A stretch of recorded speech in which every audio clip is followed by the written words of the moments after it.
Welcome to Thought Grid. Tonight, we delve into the unsettling phenomenon of glitches in reality. Those fleeting, inexplicable moments when the world around us seems to falter, to skip a beat, or to reveal a hidden, unsettling truth. These are not mere coincidences or tricks of the mind. These are accounts from real people who claim to have witnessed the fabric of their reality fraying, exposing a bizarre and often terrifying underlying code. Prepare yourselves, for what you are about to hear may just change the way you perceive the solidity of your own existence. The true horror of a reality glitch lies not just in the bizarre events themselves, but in the profound sense of disorientation and the chilling realization that everything you thought was stable might just be an illusion. These are the stories of those who saw the cracks and what they found waiting for them on the other side. Story 1. The Repeating Day. Our first account comes from a young woman named Sarah, a university student who was meticulously organized and lived by her planner. Her life was a carefully constructed schedule of classes, study sessions, and part-time work. But one Monday morning, her perfectly ordered world began to unravel in the most unsettling way. It started subtly. She woke up at 7 a.m. as usual to the sound of her alarm. She went through her morning routine: shower, coffee, toast. She checked her phone for messages, scrolled through social media, and then headed out for her 9 a.m. lecture. The lecture was on ancient history, and the professor, Dr. Evans, was discussing the fall of the Roman Empire. Sarah took diligent notes, participated in the discussion, and left feeling productive. She had lunch with her friend Maria at the campus cafeteria, discussing their plans for the upcoming weekend. After lunch, she headed to the library for a study session, spending a few hours on her sociology essay. She then went to her part-time job at a local bookstore, working until 7 p.m. She walked home, made a simple dinner, watched some TV, and went to bed around 11 p.m., feeling tired but satisfied with her day. She woke up at 7 a.m. as usual, to the sound of her alarm. She went through her morning routine: shower, coffee, toast. She checked her phone for messages, scrolled through social media, and then headed out for her 9 a.m. lecture. The lecture was on ancient history, and the professor, Dr. Evans, was discussing the fall of the Roman Empire. Sarah took diligent notes, participated in the discussion, and left feeling productive. A cold knot of dread began to form in her stomach.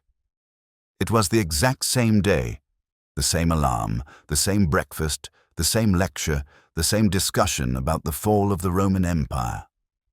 She looked at her phone. It was Monday. Again. She tried to dismiss it as a vivid dream, a trick of her mind. But the details were too precise, too real. She had the same notes in her notebook, the same coffee stain on her shirt from breakfast.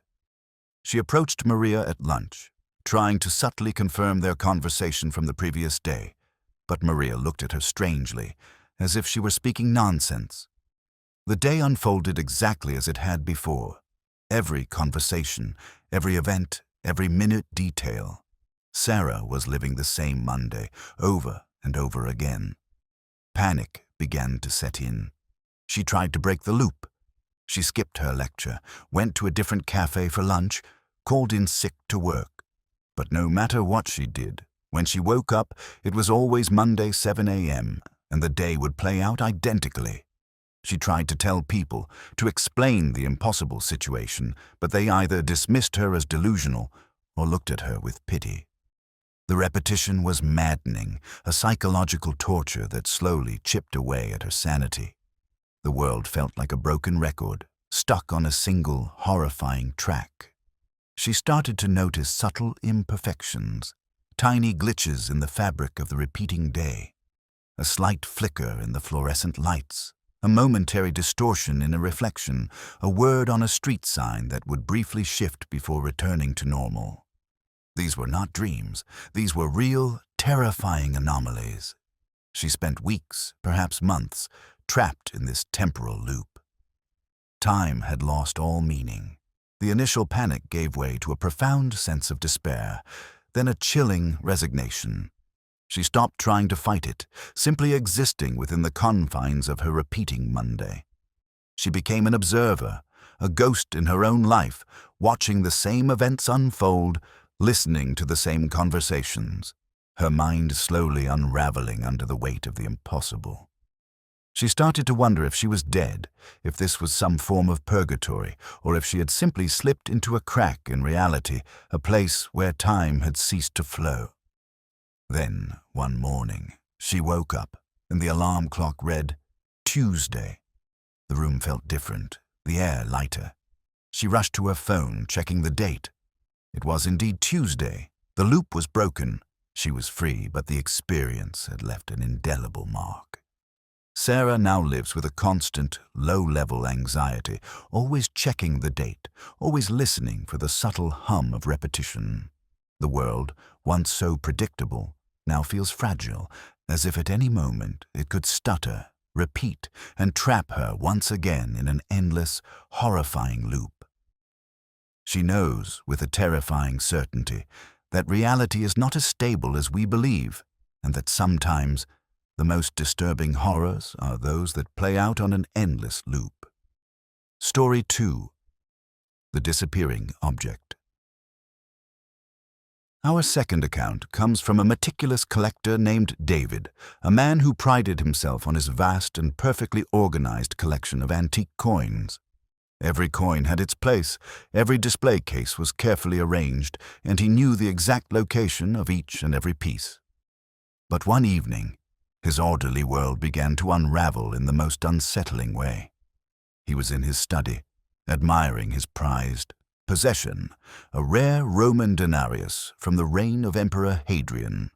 He had just cleaned it, polished it to a brilliant sheen, and was about to place it back in its velvet-lined slot in the display case. He held it in his hand, admiring its intricate details, the worn profile of the emperor, the Latin inscription. He blinked, and the coin was gone. Not dropped, not misplaced, but simply gone. His hand was empty. David, a man of logic and precision, immediately assumed he had somehow dropped it. He meticulously searched his desk, the floor, under the rug, even inside his pockets. Nothing. He emptied the entire display case, checking every slot, every corner. The coin was nowhere to be found. He spent hours searching, his initial annoyance slowly giving way to a growing sense of unease. This was impossible. He had just been holding it. He tried to rationalize it. Perhaps he had put it away without thinking, a momentary lapse in memory. But he knew with a chilling certainty that he hadn't. He had been admiring it, savoring the moment before returning it to its place. He went to bed, disturbed but still convinced there was a logical explanation, that the coin would reappear in the morning. He woke up, and the coin was still gone. But then, as he was making his coffee, his favorite mug, a chipped ceramic mug he had owned for years, simply vanished from his hand. One moment, it was there, filled with steaming coffee. The next, his hand was empty, and a small puddle of coffee stained his kitchen counter. He stared at his empty hand, then at the coffee stain, his mind struggling to comprehend the impossible. This wasn't a dream. This was real. The disappearances became more frequent, more unsettling. His car keys would vanish from the hook by the door, only to reappear in his refrigerator. His eyeglasses would disappear from his face, only to be found in his shoe.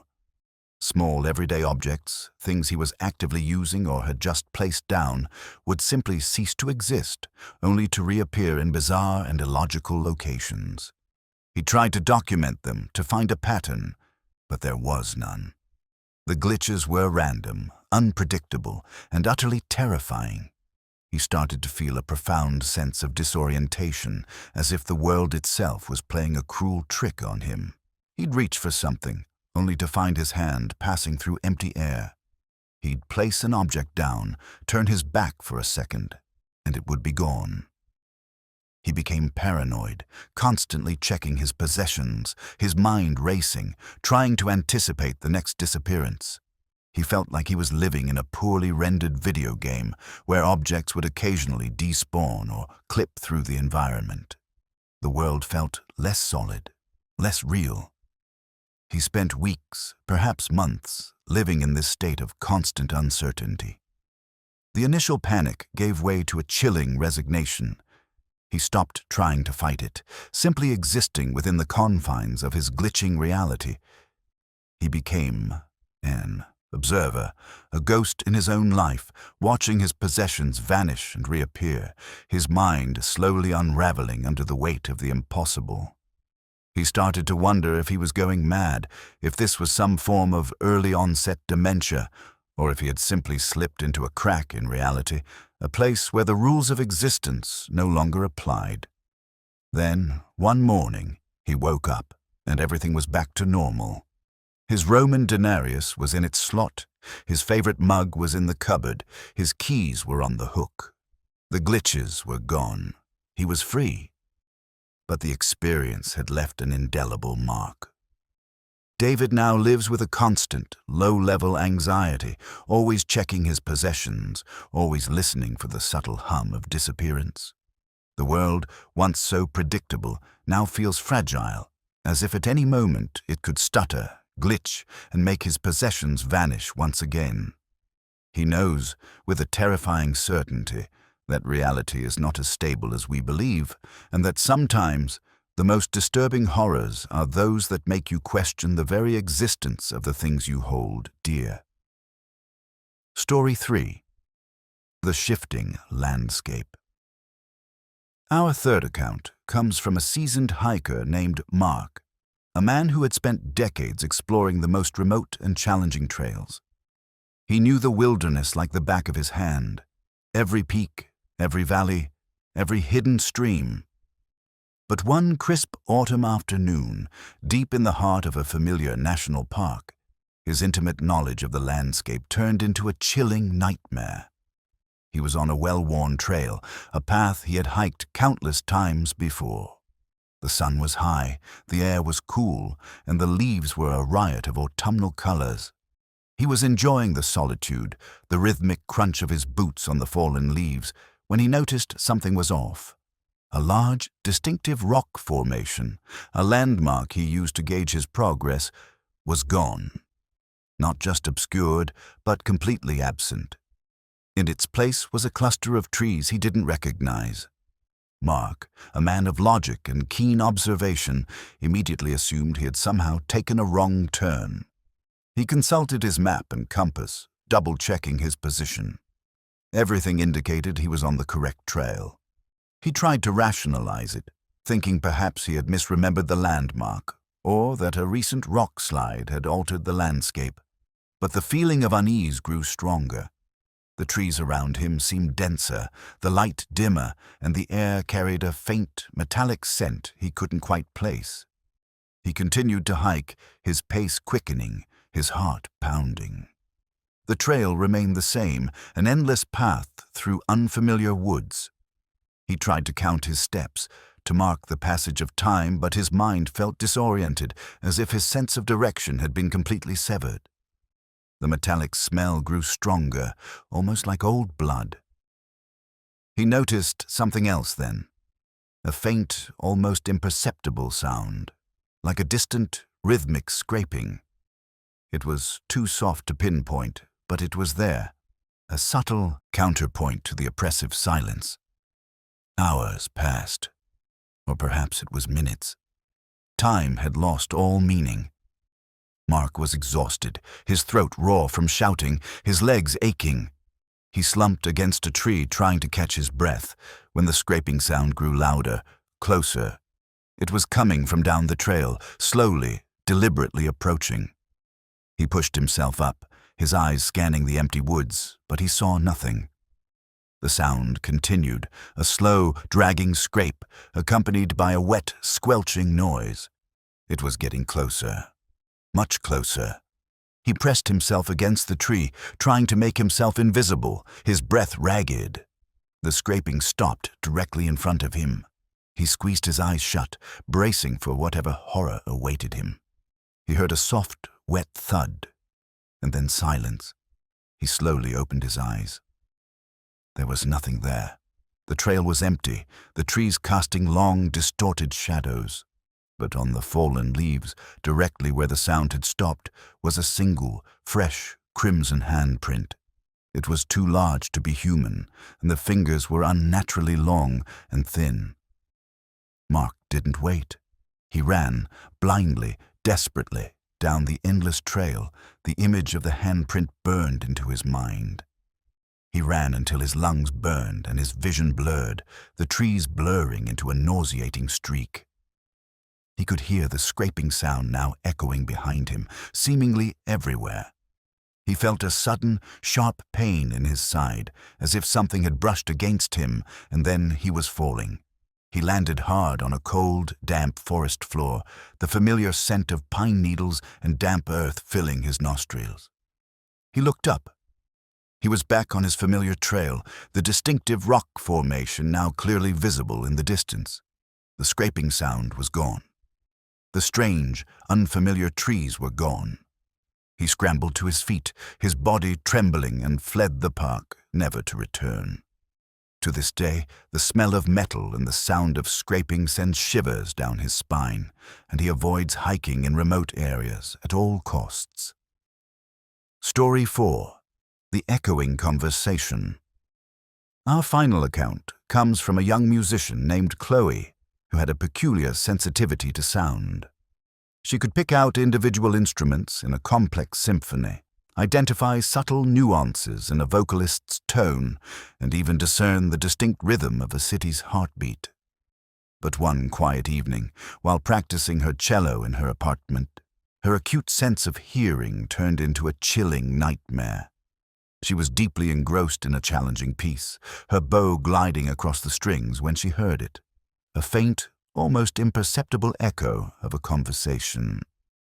It wasn't coming from her neighbors or from the street outside.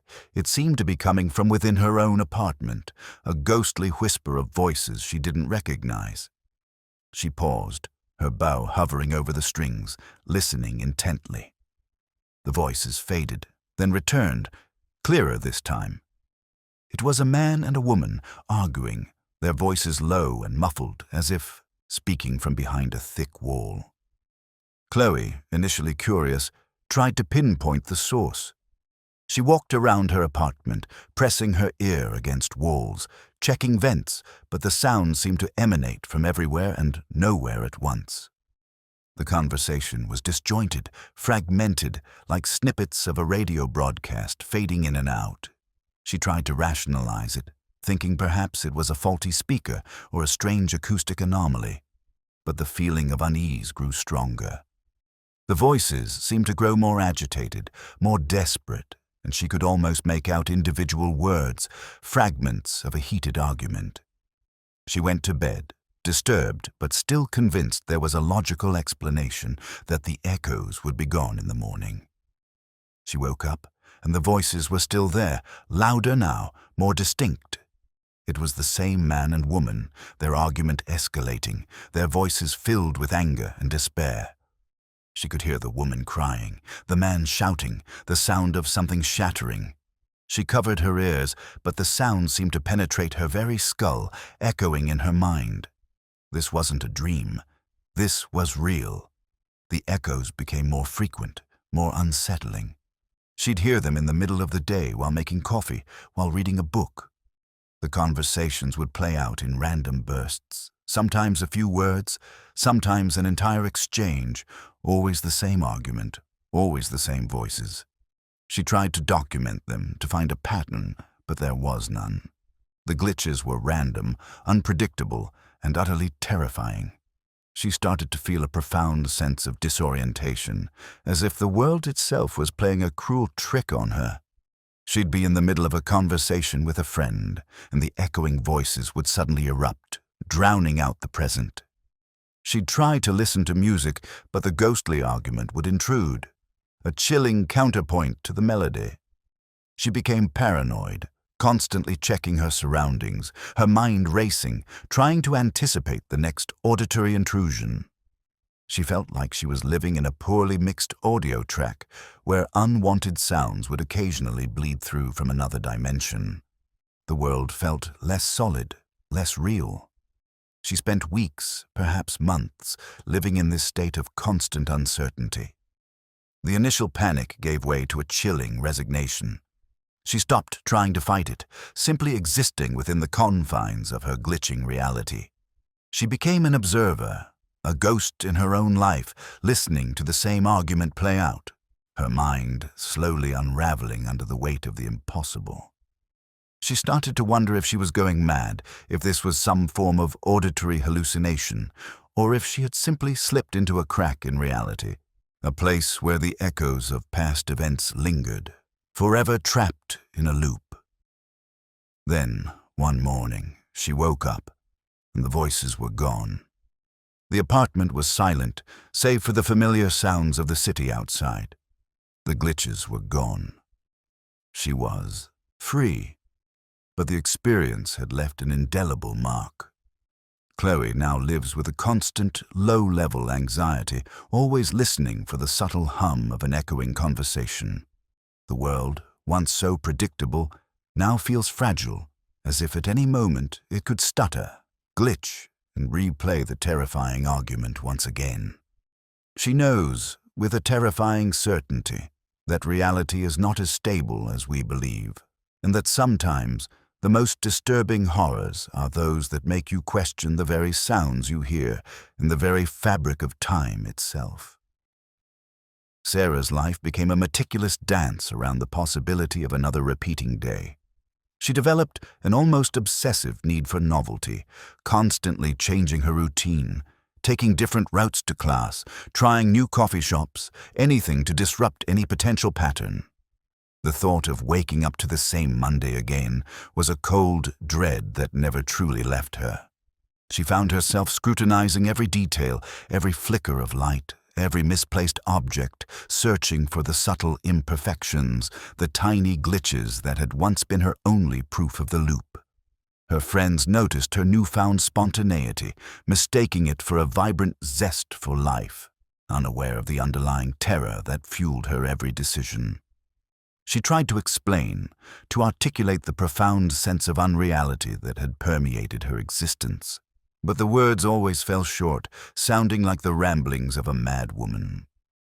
The repeating day had stripped her of her sense of control, leaving her with a chilling awareness that her reality was not as solid as she once believed. She often wondered if the loop was truly broken, or if it was merely dormant, waiting for the opportune moment to reassert its terrifying grip. The world had become a precarious place, full of hidden temporal anomalies, and Sarah was now forever attuned to the subtle shifts, the almost imperceptible changes that signaled the presence of a glitch. She was a survivor, yes, but also a prisoner of her own terrifying experience, forever marked by the repeating day and the chilling knowledge that time itself could be a cruel illusion. David's once meticulous life devolved into a chaotic struggle against the disappearing objects. He started labeling everything, attaching small, handwritten tags to his possessions, a desperate attempt to assert control over a reality that seemed determined to defy him. He'd meticulously photograph his display cases, his shelves, his entire apartment, creating a visual record of his possessions, hoping to catch the glitches in action. But the objects would vanish and reappear, mocking his efforts, their arbitrary movements a constant reminder of his powerlessness. He developed an almost superstitious fear of blinking, convinced that the momentary closure of his eyes was enough for reality to shift, for his possessions to vanish. His once pristine apartment became a cluttered mess, filled with duplicates of essential items, a futile attempt to outsmart the unpredictable nature the glitches. His friends and family, concerned by his increasingly erratic behavior, suggested therapy, but how do you explain a reality where objects simply cease to exist? They offered him medication, coping mechanisms, but nothing could erase the memory of his empty hand, the vanished coin, the spilled coffee.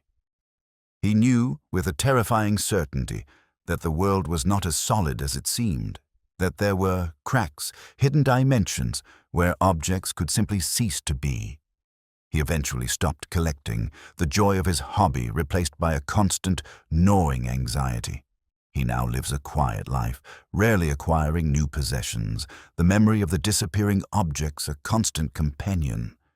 He often wonders if the glitches were random, or if there was some unseen entity orchestrating the chaos, playing a cruel game with his sanity.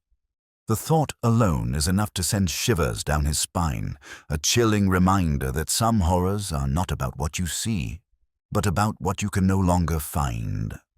Mark's encounter with the shifting landscape left him with a profound and unsettling understanding of the wilderness. The once familiar trails, a source of comfort and adventure, now held a sinister undertone. Every turn, every bend in the path, seemed to hold the potential for an impossible shift, a sudden distortion of the familiar. He found himself constantly checking his GPS, his compass, his physical map, even though he knew they were useless against a reality that could simply rearrange itself. He developed an almost pathological need for open, predictable spaces, avoiding dense forests and winding trails, preferring the safety of paved roads and manicured parks. His once robust sense of direction was shattered, replaced by a constant, gnawing uncertainty. He'd find himself lost in familiar neighborhoods, disoriented by the slightest change in scenery, convinced that the landscape was subtly shifting around him.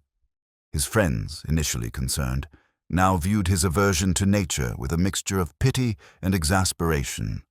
He tried to explain, to articulate the feeling of being in a place that defied all logic, a space where mountains could vanish and rivers could reroute themselves. They wouldn't understand. They couldn't. He started having nightmares, vivid, unsettling dreams of endless, shifting forests, the rhythmic scraping, and the impossibly large, crimson handprint. He'd wake up in a cold sweat, the faint smell of old blood clinging to him, even though he was in his own bed. The fear was insidious, creeping into his waking hours. He found himself avoiding any place that felt too isolated, too wild, too susceptible to the whims of a glitching reality. The world, once a vast and beautiful wilderness, now felt like a dangerous, unpredictable maze, and Mark was now forever attuned to the subtle shifts, the almost imperceptible changes that signaled the presence of a glitch. He was a survivor, yes, but also a prisoner of his own terrifying experience, forever marked by the shifting landscape and the chilling knowledge that the very ground beneath his feet could betray him. Chloe's life became a constant battle against the auditory intrusions. The once beautiful symphony of the world was now punctuated by the jarring, unsettling echoes of the arguing couple. She developed an almost pathological need for silence, finding solace only in noise-canceling headphones, a desperate attempt to create a barrier against the unseen sounds. She'd find herself flinching at sudden noises, convinced that the argument was about to erupt, that the shattering sound was imminent. Her once keen ear for music was now a source of torment, every melody potentially a backdrop for the ghostly conversation. Her friends, initially concerned, now viewed her reclusiveness with a mixture of pity and frustration. She tried to explain, to articulate the feeling of being haunted by sounds that weren't there, a conversation that existed outside of time. They wouldn't understand. They couldn't. She started having nightmares, vivid, unsettling dreams of endless arguments. The woman's cries, the man's shouts, the sound of something shattering. She'd wake up in a cold sweat, the echoes still ringing in her ears, even though she was in her own bed. The fear was insidious, creeping into her waking hours. She found herself avoiding any place that felt too quiet, too empty, too susceptible to the whims of a glitching reality. The world, once a vibrant soundscape, now felt like a dangerous, unpredictable echo chamber, and Chloe was now forever attuned to the subtle shifts, the almost imperceptible changes that signaled the presence of a glitch. She was a survivor, yes, but also a prisoner of her own terrifying experience, forever marked by the echoing conversation and the chilling knowledge that the very sounds we hear could be a cruel illusion.